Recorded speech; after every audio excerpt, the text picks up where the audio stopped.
All right, welcome to this brief PowerPoint about after-school programming. After this lesson, you should be able to describe the characteristics of an after-school program, articulate the various ways OT can contribute to after-school programming, and describe the impact of OT in community-based programs, including after-school youth programs. Today, I want you to consider OT from a broader community-based perspective. So thinking not just about children with disabilities, but the unique role of OT to address broad community needs among children regarding the following question. One, what do children do when they're not in school? And two, what is the possible role of OT outside of school? Research has shown that how a youth spends their time after school can impact their occupational competence in the areas of leisure, personal social interactions, and academic activities. 5 broad categories for how children spend time out of school have been identified, including engaging in activities alone or with friends, engaging in activities with parents, participating in in-home and out-of-home chores, jobs or other responsibilities, participating in organized activities supervised by adults, and viewing TV and other media. Studies have given us a better idea of how children are spending their time during out-of-school hours, but little research has been conducted regarding the meaning these types of occupations hold for children and youth. Occupational therapists may play an important role in identifying and supporting meaningful out-of-school occupations. So what is considered after-school programming? An after-school program is a type of intervention for children 5 to 18 years of age that takes place after school hours during the school year. These programs focus on offering growth-enhancing opportunities for children that typically include adult-directed and structured activities that can provide the youth with the youth's academic, personal, social, and recreational development.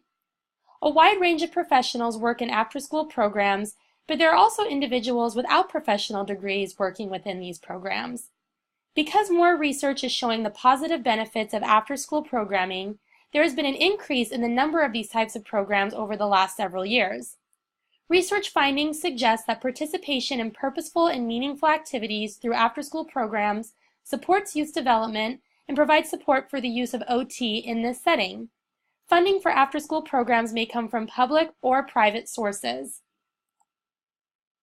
Occupational therapists working in and developing after-school programs can use their knowledge of activity analysis, time use, occupational adaptation, and human development to provide a wide range of choices to meet the physical, social, emotional, and academic needs of youth, both with and without disabilities.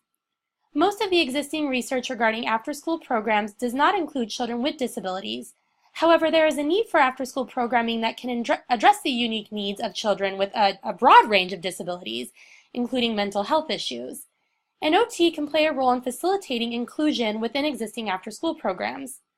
Brown and Stoffel point out that the level of involvement on the part of the OT in after-school programs may be macroscopic, such as influencing program directors and policymakers to facilitate access to after-school programs for youth with disabilities, or it can be at the more microscopic level, such as helping youth to participate in desired after-school occupations, or educating after-school program staff about how to meet the individual needs of a youth with a disability.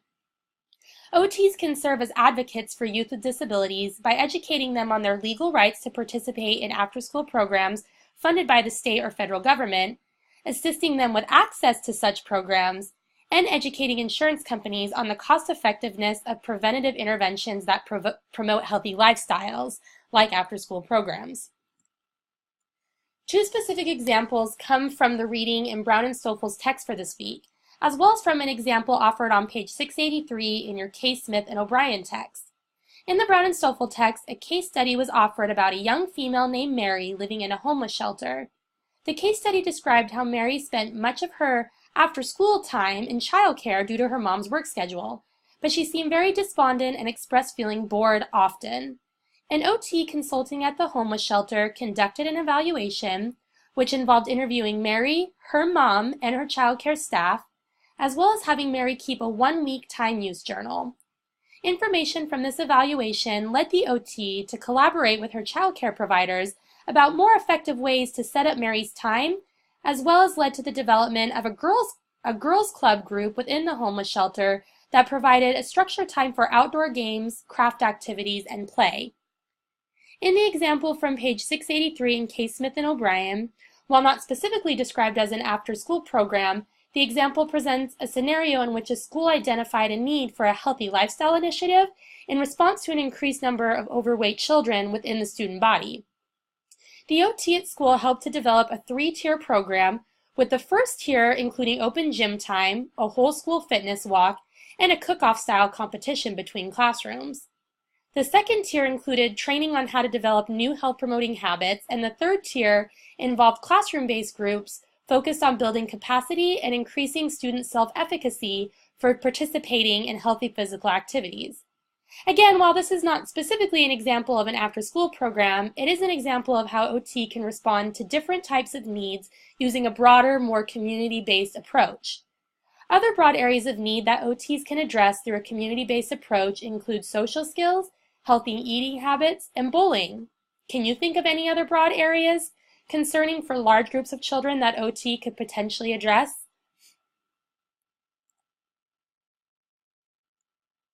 As with any type of program, spending time to adequately design and later evaluate the program is imperative.